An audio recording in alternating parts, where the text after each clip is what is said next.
Tomada 1. Why are you gay?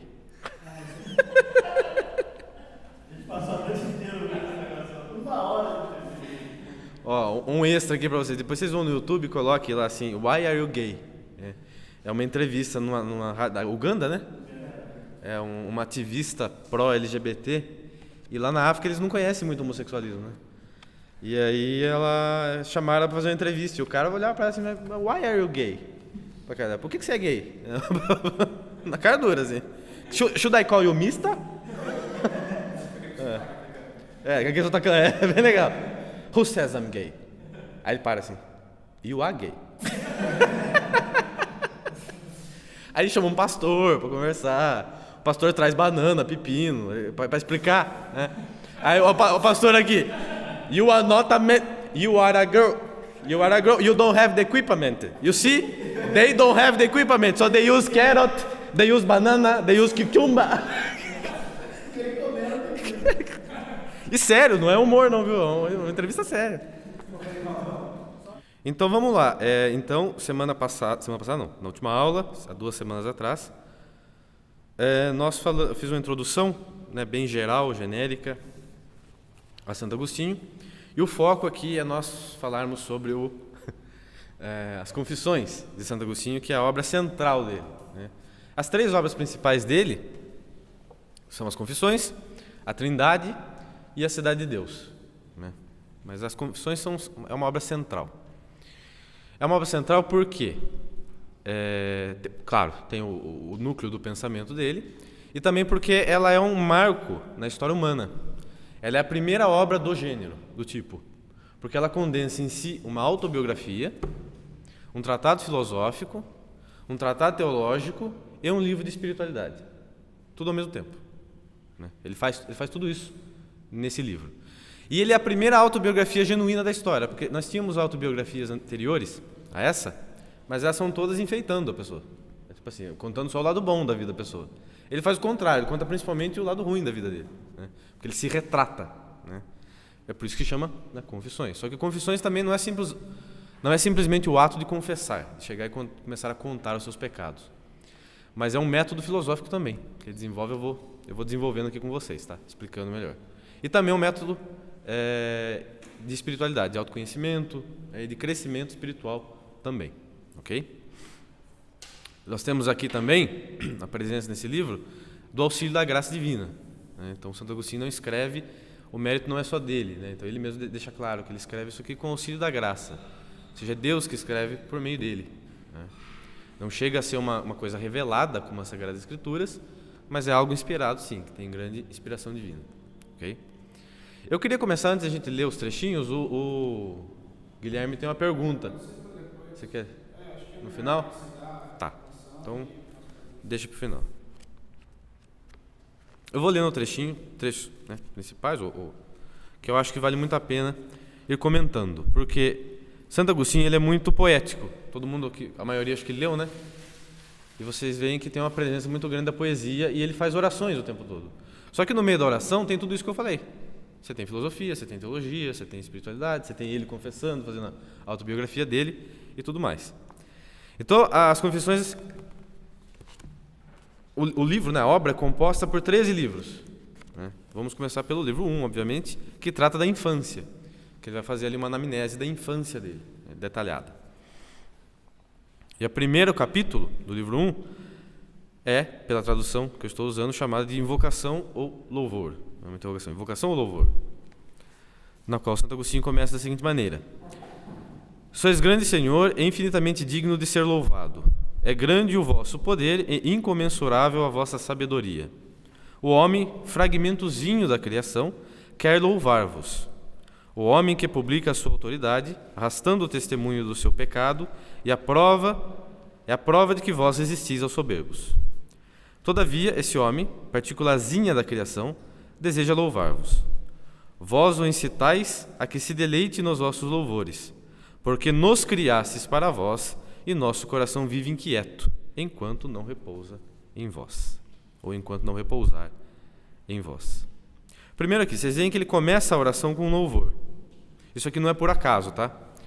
Então ele mesmo comenta que a oração perfeita, ela tem uma hierarquia. Você nunca começa, por exemplo, uma oração pedindo. Você começa primeiro agradecendo e louvando a Deus. E esse modelo de oração está no próprio Pai Nosso. Como que nós rezamos o Pai Nosso? Você fala, Pai Nosso que estais nos céus, santificado seja o vosso nome, venha a nós o vosso reino, seja feita a vossa vontade, assim na terra como no céu. Depois você pede o pão nosso cotidiano, o pão nosso que cada dia nos dai hoje, perdoai as nossas ofensas.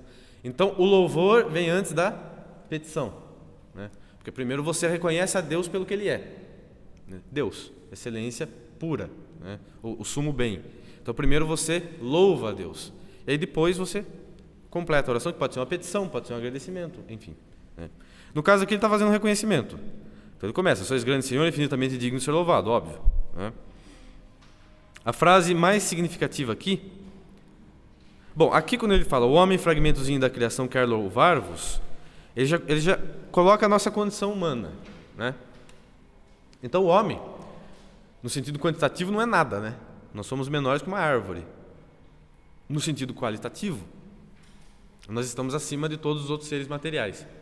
Então Deus criou o homem dessas duas formas, né? Nós somos uma criatura material, porém temos uma realidade espiritual que, pela própria natureza, busca a Deus, que é o que ele conclui no final aqui, que não é apenas uma oração, mas uma conclusão racional. Criastes, porque nos criastes para vós e o nosso coração vive inquieto, enquanto não repousar em vós. Por que ele diz isso?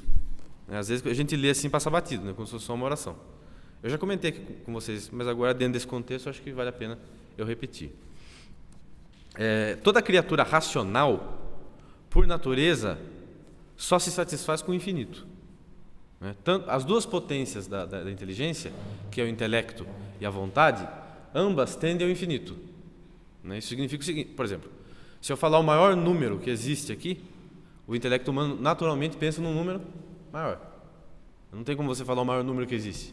Fale para mim o maior número, não dá. Eu sempre penso num número maior. Porque o intelecto sempre pede o infinito, ele tende o infinito. E a vontade também. O homem não se satisfaz com nada, absolutamente nada. Se eu desse para um ser humano a soma de todos os bens terrenos que existem, ele não se ficaria satisfeito. A prova disso estão os reis, as pessoas, os ricos, os famosos. A pessoa acha assim, né? A pessoa ela fantasia, ela fala assim, quando eu tiver tanto de dinheiro eu vou estar satisfeito. Aí quando ela consegue, ela quer mais. Quando eu tiver tanta fama, eu vou estar satisfeito. Quando ela consegue, ela está mais. Você vê que isso os pagãos já entendiam muito bem isso. Por exemplo, Alexandre o Grande, no leito de morte, ele fala assim, agora uma pira, ou seja, uma pira, porque os gregos tinham o costume de queimar os mortos, né? Cremar. Ele vai falar assim, agora uma pira vai ser suficiente para aquele que o mundo não era suficiente. Porque ele conquistou o maior império da Terra até então. E ele não planejava parar. Ele conquistou o Império Persa, foi além do Império Persa. O Império Alexandrino, inclusive, foi maior do que o Império Romano. Mas ele não estava satisfeito. Ele já tinha plano de invadir a Índia, de invadir a Arábia, de invadir a Europa. Se ele vivesse 1000 anos, ele invadiu o mundo todo, né? Então, a vontade humana nunca se satisfaz, tá? Inclusive, os autores cristãos dizem o seguinte, se aparecer um anjo diante do ser humano, à primeira vista, a nossa inclinação seria pensar que era Deus, né? Pela perfeição, pela beleza do anjo. Mas 5 segundos depois já iríamos saber que não é Deus, porque imaginaríamos um ser mais perfeito, né? Então já dá para saber que não é Deus. Portanto, a criatura racional, anjos e homens, ela só se satisfaz na visão beatífica em Deus. Ou seja, quando nós contemplamos Deus face a face. Ou seja, quando nós contemplamos Deus em essência. Aqui, nesse primeiro parágrafo das Confissões, Agostinho já coloca algo que ele vai concluir mais para frente, né, na obra dele como um todo, inclusive não só nas Confissões, que é o seguinte, ele cita isso inclusive na Beata Vita, se vocês lerem, que é impossível a felicidade nessa vida. Porque uma vez que é impossível a visão beatífica nessa vida, então a vontade e o intelecto humano continuarão insatisfeitos até o fim da vida. Então, a felicidade plena nessa vida, ela é impossível, tá? Não é que ela é utópica, ela é impossível, tá? É inviável, não tem como.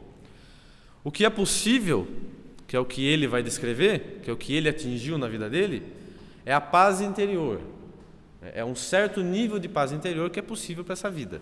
É uma tranquilidade de estar no caminho certo, né? De estar na graça divina, na presença de Deus por meio da graça, tá? Que não é só figurativa, né? A gente vai chegar lá também. Mas isso é o que é possível. É uma autobiografia também porque ele está descrevendo o que ele passou. Você vê, Santo Agostinho se converte com 30 anos de idade. Até os 30 ele era um estudioso, né? Estudava filosofia, como eu já falei para vocês na aula passada, ele passou pelo ceticismo, pelo maniqueísmo, pelo neoplatonismo, e ele estava insatisfeito o tempo todo, ele estava angustiado, né? E ele só descansou, ele só atingiu paz interior quando ele se converte, né? E quando ele inicia uma nova vida agora de acordo com a graça, né? Então, é uma constatação também, né? Então vocês percebam, ele percebe algo que é metafísico, né? Que é da estrutura ontológica da realidade, que é a condição da criatura racional, que só se satisfaz na visão do ser infinito, mas ele também faz essa conclusão a partir da vida dele mesmo. Ou seja, ele testou isso na vida. Não precisou ninguém ensinar ele diretamente isso. É algo que ele percebeu em si. Tá, continuando aqui a leitura. Concedei, Senhor, que eu perfeitamente saiba se primeiro vos deva invocar ou louvar, se primeiro vos deva conhecer ou invocar. Eu vou ler o outro também, depois eu comento. Mas quem é que vos invoca se antes não vos conhece?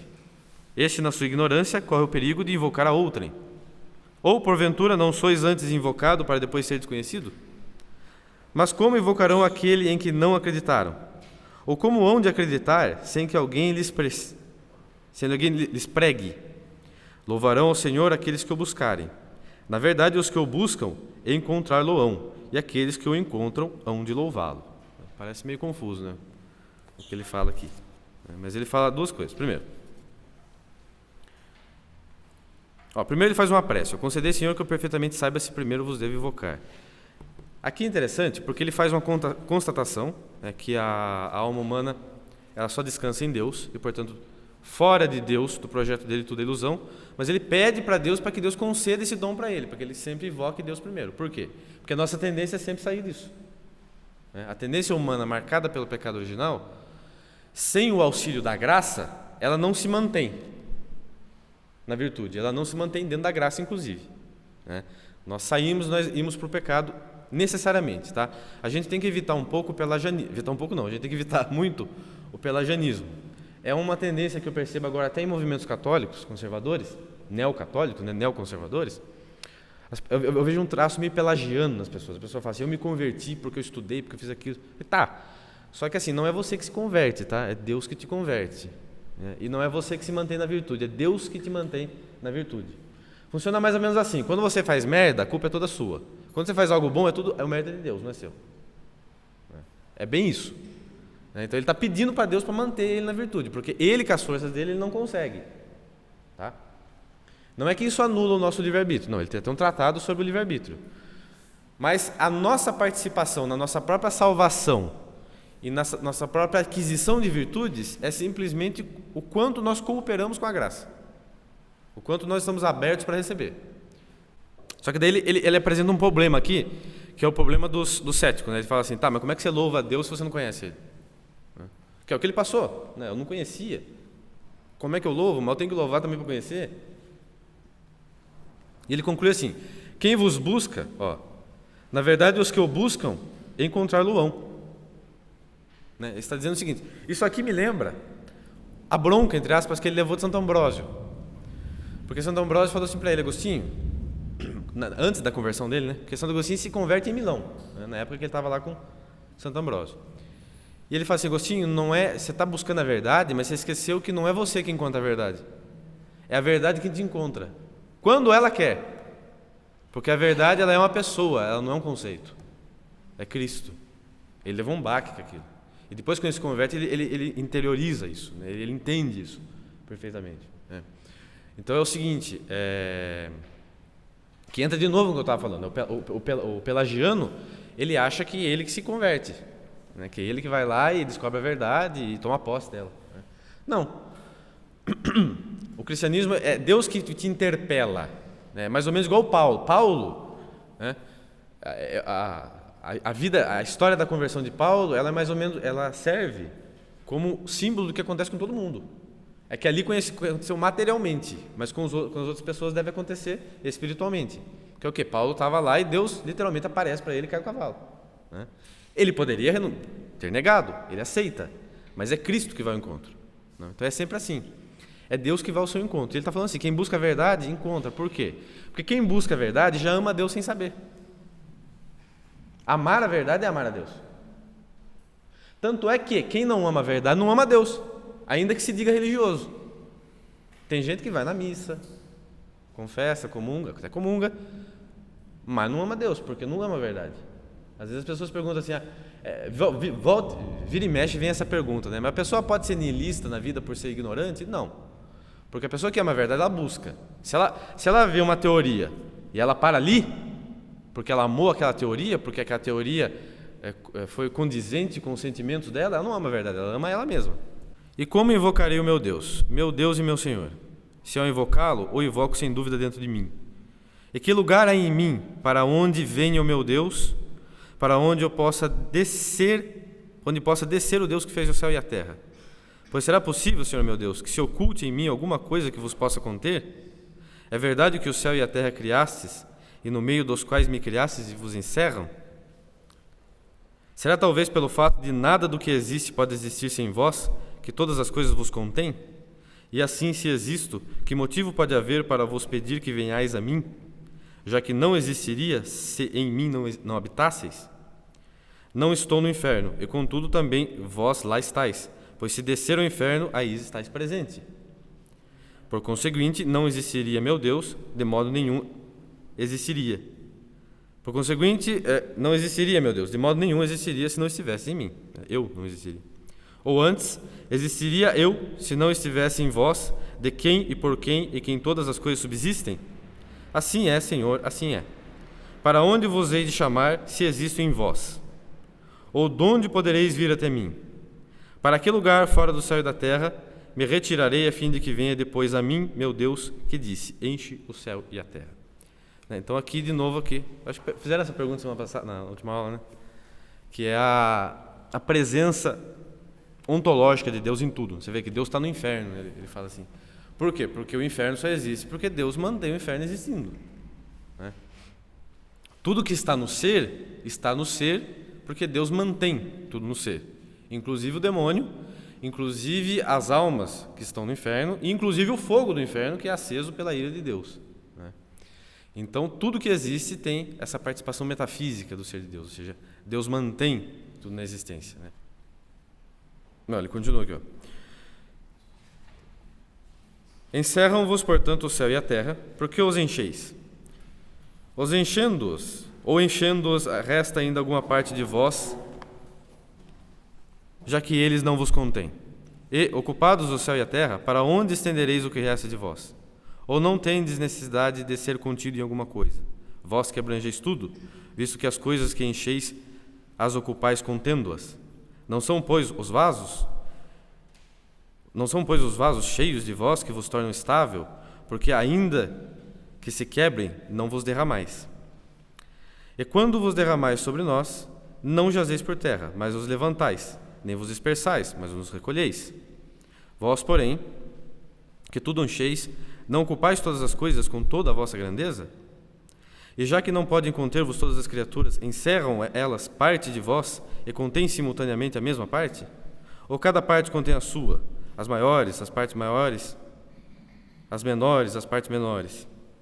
Há então uma parte maior e outra menor de vós? Ou estáis inteiro em toda parte, em toda coisa que contém totalmente? Né? Então, aqui é um exercício de indagação, né? Que não eu falei, existem certas coisas... Oi? Parece que ele coloca a prova. Ele não é que ele coloca... Ele está pensando assim, como é que Deus cria as coisas, né? Ele está lá, ele não está, ele encerra na parte menor. É que não eu falei, essas questões aqui, vai ser só São Tomás de Aquino que vai resolver, tá? Que é a questão da participação metafísica, né? Como que Deus cria as coisas, né? Cria as coisas sem colocar Ele nas coisas, né? Ao mesmo tempo, veja, Deus habita em nós, né? Ele habita através da graça, tá? É que eu falei para você, a gente fala de graça, graça, graça. A impressão que a maior parte das pessoas tem é que a graça é algo metafórico, né? Você está na graça de Deus, ou seja, Deus está gostando de você, né? Você está fora da graça e não está gostando, né? Não, não é. A graça é a ação do Espírito Santo em nós, tá? Ela é algo, é Deus agindo e é o próprio Deus agindo em nós. Então é por isso que nós falamos de vida sobrenatural e de vida natural. Por exemplo, se um anjo aparecer para a gente, isso não é sobrenatural. É natural, o anjo existe, pô. Sobrenatural é aquilo que é incriado, ou seja, é Deus. Então quando eu falo de vida sobrenatural, é a vida em Deus, tá? Participando da graça, como filhos dele. Nós somos de fato adotados, isso que é louco, né? Nós somos adotados como filhos dele de fato, né? Nós somos colocados dentro da Trindade, né? Pelo batismo nós somos adotados e no céu essa adoção vai ficar perfeita, ou seja, colocados dentro da Trindade. Não é simplesmente você está no céu, é você está no céu dentro de Deus, né? Entre aspas, endeusado, só que sem ser Deus, né? É aí que vem os exemplos análogos, né? Por exemplo, como a luz penetra o vidro se mantendo vidro e a luz se mantendo luz. Então Deus vai transpassar todo o nosso ser, de modo que nos tornemos um nele. Mas não é um no sentido panteísta, né? No sentido hinduísta, que vai dissolver no uno. Não, cada um continuará sendo exatamente como é, né? Sem os defeitos só, e elevado, né? Enobrecido, cantando as perfeições de Deus. Que sois, portanto, meu Deus? Que sois vós, pergunto, senão o Senhor Deus? E que outro Senhor há além do Senhor? Ou que outro Deus além do nosso Deus? Ó Deus tão alto, tão excelente, tão poderoso, tão onipotente, tão misericordioso, tão justo, tão oculto e tão presente, tão formoso e tão forte, estável e compreensível, imutável e tudo mudando, nunca novo e nunca antigo, inovando tudo e cavando a ruína dos soberbos, sem que eles o advirtam, sempre em ação e sempre em repouso, granjeando sem precisão, conduzindo, enchendo e protegendo, criando, nutrindo e aperfeiçoando, buscando, ainda que nada vos falte. Então você vê, lembra que eu falei Aliás, deixa eu concluir aqui. Amais sem paixão, ardeis em zelo sem desassossego, vos arrependeis sem ato doloroso, vos irais e estáis calmo, mudais as obras, mas não mudais a resolução, recebeis o que encontrais, sem nunca ter perdido. Nunca estáis pobre e vos alegrais com os lucros, jamais avaro e exigis com usura. Damo-vos mais do que pedis, para que sejais nosso devedor. Mas quem é que possui coisa alguma que não seja vossa? Pagais as dívidas a ninguém devendo, e perdoais as dívidas sem nada perder. Que dizemos nós, meu Deus, minha vida, minha santa delícia? Ou que diz alguém quando fala de vós? Mas ai dos que se calam acerca de vós, porque embora fale muito, serão mudos. Então aqui ele está falando da própria criação, né? Então, por exemplo, Deus criou o ser humano, né? Ele precisava criar o ser humano? Não. E é por isso que Deus ele não tem livre-arbítrio em relação a si mesmo, porque ele é necessário amar a si mesmo, uma vez que ele é, né, o amor em si, mas ele tem livre-arbítrio em relação às criaturas. Ele poderia não nos ter criado, ele poderia parar de nos amar, né? Ele poderia mandar todo mundo para o inferno, até quem está no céu, se ele resolvesse. Não, vamos parar com tudo isso aqui, vamos todo mundo para o inferno, não quero mais saber. Ele poderia, né? Mas ele não faz, né? Ele escolhe amar. É o que Santo Agostinho está dizendo aqui. Perdoa a dívida sem perder nada, né? Porque assim, por definição, por exemplo, se alguém deve algo para mim e eu perdoo a dívida, eu perdi aquele, né? A pessoa deve 10 reais para mim, eu falo, tranquilo, não precisa pagar, né? Eu perdi 10 reais, né? Agora, Deus ele perdoa sem perder nada, né? Ele doa sem ter privação, né? Ele é o único que escolhe e a escolha dele não perde a outra possibilidade. Toda vez que eu escolho algo, eu perco a outra possibilidade, certo? Se eu escolho tomar café, eu perdi a possibilidade de tomar água com gás, né? Então assim, e as outras possibilidades, né? Todas as outras. Agora Deus não, ele faz escolha sem perder a outra possibilidade, né? E ele faz planos levando em conta o livre-arbítrio humano. É aí que está. Por exemplo, antes de Deus criar o mundo, ele já planejava a encarnação, né? A encarnação da segunda pessoa da Trindade, a encarnação dele mesmo, para a redenção da humanidade. Isso não significa que ele foi causa do pecado. Agora, ele criou levando em consideração o livre-arbítrio do homem, porque ele sabia que o homem ia escolher. Então ele faz as coisas, ele tem o domínio de tudo, mesmo sem interferir na nossa liberdade. É por isso que ele sabe o fim da história, vai terminar no juízo final. Porque é o que ele vai arrumar, independente do rumo que a humanidade tome. Aliás, ele sabe o rumo que vai tomar, falando na nossa perspectiva, independente do rumo, Deus vai arrumar tudo. Agora, ele sabe exatamente como ele vai arrumar, porque ele já tem em consideração o livre-arbítrio humano. Lágrimas do pródigo. Quem me dera repousar em vós?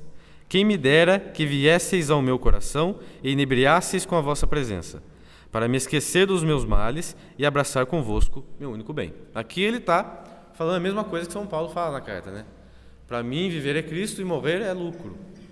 Não é que ele é suicida, é que ele tem plena consciência de que a felicidade plena, como eu disse, ela só existe na união com Deus. E que enquanto ele estiver vivo, ele não vai se unir. Então, enquanto eu estiver vivendo, é Cristo. Depois, é a missão que Deus me der. E quando eu morrer, lucro. Porque daí eu vou estar junto com Deus. Que sois para mim? Compadecei-vos para que possa falar. Que sou eu aos vossos olhos para que me ordeneis que vos ame, irando-vos comigo e ameaçando-me com tremendos castigos se não o fizer? É acaso pequeno castigo não vos amar? Ai de mim! Pelas vossas misericórdias dizei, Senhor meu, o que sois para comigo? Dizei a minha alma, sou a tua salvação.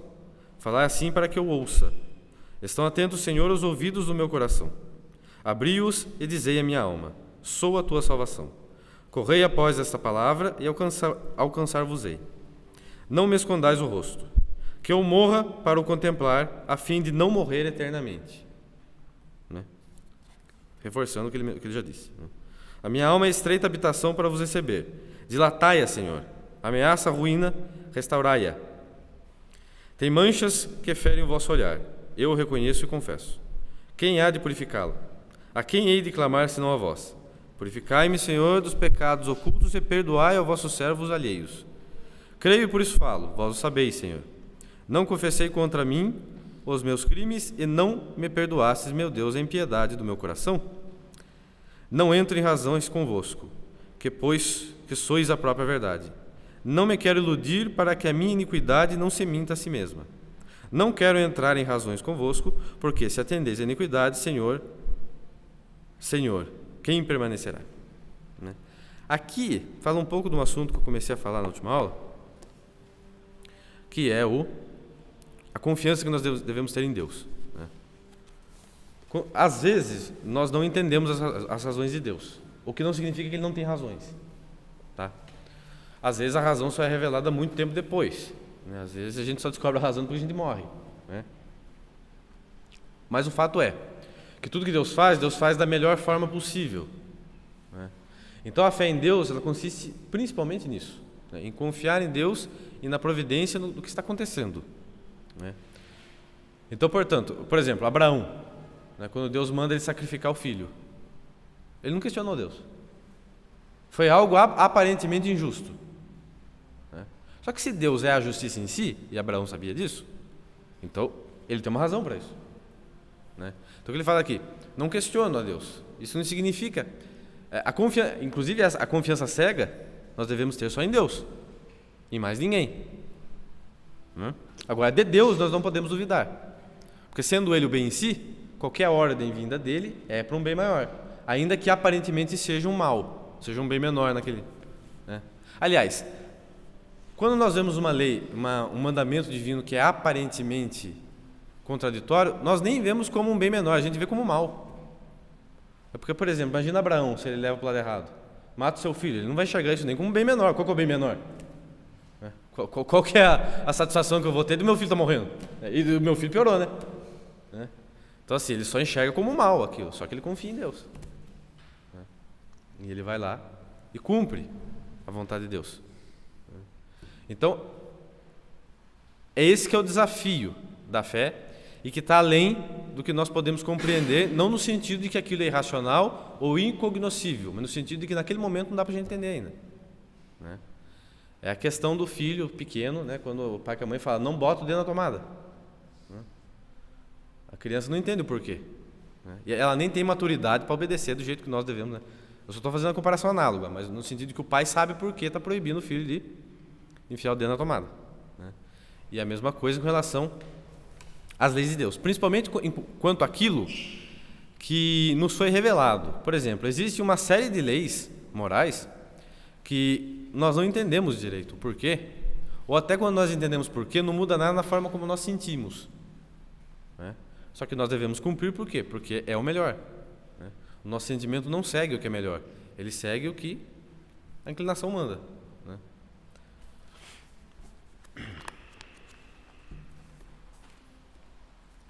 No alvorecer da vida, agora sim. Permiti, porém, que eu, pó e cinza, fale a vossa misericórdia. Sim, deixai-me falar, já que a vossa misericórdia me dirijo, e não ao homem que de mim pode escarnecer. Talvez vos riais de mim, mas aplacado vos compadecereis. Que pretendo, Senhor? Que pretendo dizer, Senhor meu Deus?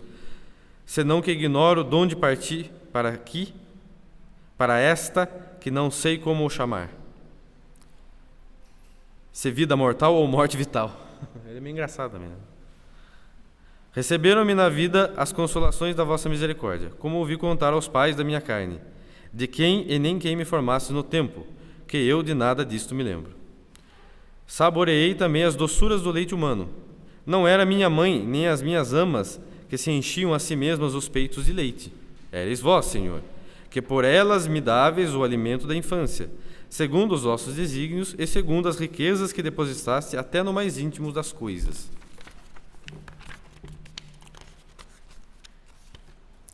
Também fazíeis com que eu não desejasse mais além do que me dáveis. Permitíeis às amas que me quisessem dar o que lhes concedíeis. Movidas por afeição ordenada, desejavam dar-me aquilo que, graças a vós, abundavam. O meu bem recebido delas constituía para elas igualmente um bem. Não que delas proviesse, porque era apenas um instrumento e não a origem.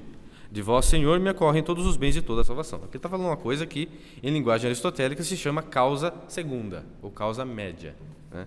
Ele está reconhecendo que a causa eficiente de tudo é Deus. O resto é só causa intermediária, é só o meio pelo qual ele cria as coisas, tá? Eu já falei isso, né? Nós não criamos nada, nem mesmo na reprodução. Então, por exemplo, não foi meu pai e minha mãe que me criou, foi Deus. Eles foram apenas o instrumento pelo qual eu fui criado. E assim por diante. Os animais, as plantas, tudo, né? Então tudo é causa secundária. A causa eficiente primeira é só o próprio Deus, tá? Ele que cria tudo, do nada, né? Isto conheci algum tempo mais tarde, falando-me vós por meio desses mesmos dons que interior e exteriormente concedeis. Então nada mais fazia senão sugar os peitos, saborear o prazer e chorar as dores da minha carne. Em seguida comecei também a rir, primeiro enquanto dormia, depois acordado, né? O bebezinho que dá risada dormindo. Destas minhas ações me informaram e acreditei, porque assim o vemos fazer as outras crianças, pois nada me lembra do meu passado decorrido nesse tempo. A pouco e pouco ia reconhecendo onde me encontrava. Queria exprimir os meus desejos às pessoas que os deviam satisfazer e não podia, porque os desejos estavam dentro e eles fora, sem poderem penetrar-me na alma com nenhum dos sentidos. Estendia os braços, soltava vagidos, fazia sinais semelhantes aos meus desejos, os poucos que me era possível esboçar e que eu exprimia como podia, mas eram inexpressivos. Como ninguém me obedecia, ou porque não entendiam, ou porque receavam fazer-me mal, e indignava-me com essas pessoas grandes e insubmissas, que, sendo livres, recusavam servir-me. Vingava-me delas chorando. Reconheci que assim eram as crianças, como depois pude observar. Elas me informaram melhor inconscientemente daquilo que eu tinha sido, então, do que as amas com a sua experiência. A minha infância morreu há muito tempo, mas eu vivo ainda. Porém, vós, Senhor, que viveis sempre em quem nada falece, porque sois anterior à manhã dos séculos e a tudo que se possa dizer anterior, sois Deus e Senhor de tudo quanto criastes. Em vós estão as causas de todas as coisas instáveis. Permanecem as origens imutáveis de todas as coisas mutáveis e vivem as razões eternas das coisas transitórias. Dizei-me, eu vos suplico a Deus misericordioso para comigo, que sou miserável. Dizei se a minha infância sucedeu a outra idade já morta, ou se tal idade foi a que levei no seio de minha mãe. Pois alguma coisa me revelaram dessa vida, e eu mesmo vi mulheres grávidas. E antes desse tempo, quem era eu, minha doçura, meu Deus? Existi porventura em qualquer parte, ou era acaso alguém? Não tenho quem me responda, nem meu pai, nem minha mãe, nem a experiência dos outros, nem a minha memória. Sorris, talvez, de que tais perguntas vos faça, a vós que me ordenais que vos louve e confesse naquilo que me é conhecido. Confessar-vos-ei, Senhor do céu e da terra, louvando-vos pelos álvores da vida e pela infância de que não me lembro. Concedestes ao homem a graça de conjeturar de si pelo que vê nos outros, e de acreditar muitas coisas a seu respeito, confiando na autoridade de simples mulheres. Já então verdadeiramente existia e vivia. No fim da infância já buscava sinais com que exprimir aos outros as minhas vontades. Então aqui ele está falando do desenvolvimento dele enquanto criança, e ele está reconhecendo uma coisa aqui, ó. Antes desse tempo, quem eu era? Ou seja, eu não existia antes de nascer. Parece uma afirmação óbvia, mas para os reencarnacionistas, por exemplo, não é. Eles acreditam na pré-existência, né? Então ninguém existe antes de nascer, e a consciência não é um fenômeno que nem uma planta que cresce, né? Veja, a consciência não é uma coisa que brota em nós que nem um broto de feijão, né? E vai crescendo, crescendo, se aperfeiçoando. Não, ou ela está ou ela não está.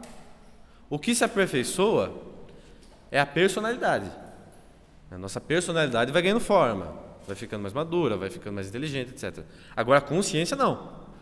Eu lembro quando eu tinha 3 anos de idade, era eu como eu sou agora. A minha personalidade mudou, né? Virou uma personalidade depois de uma criança pequena, de uma criança maior, de um adolescente, depois de um adulto, né? Mas o meu eu é o mesmo, né? E essa sensação que todo mundo passa, a sensação de onde que eu vim, né? Porque nós somos criados assim como um pintor pinta uma tela, né? Nós somos literalmente fabricados por Deus, né? A consciência, no instante, ela não é e ela passa a ser. E do momento que ela passa a ser, ela vai ser para o resto da eternidade daquele modo, né? Então a consciência é a mesma e ela já é feita assim. Ela é feita por quem? Por Deus. Ela vem de Deus. Então ele percebe, por exemplo, ele fala, eu me vingava quando as pessoas, né? Então, ou seja, ele percebe a maldade que tem nele, né? Então a maldade está em nós, a inclinação mais está em nós desde que nós nascemos, tá? Ela entra no coração humano, ela entra na natureza humana com o pecado original. É como, né, dando um exemplo materialista, é como uma mutação genética, né? Se eu tenho uma mutação genética, essa mutação genética passa para o meu filho, né? E assim por diante. Eu já venho ao mundo com aquela mutação, né? Então eu já nasci com esse defeito na alma, que é essa inclinação, esse gosto pelas coisas erradas. E quando nós somos crianças, nós não temos capacidade de resistir ao mal, né? É por isso que a criança não é imputada de pecado atual, ela só é imputada do pecado original, né? Então o pecado original que é removido com o batismo. Até por volta dos 7 anos, pela falta de controle dos nossos impulsos e desse impulso mal, nós não somos imputados de pecado. Por quê? Porque nós não somos capazes de resistir o impulso mal. Mas o que não significa que o impulso mal não esteja ali, né? Tem gente que fala, né, criança é anjinho, né? Vai viver com criança para você ver se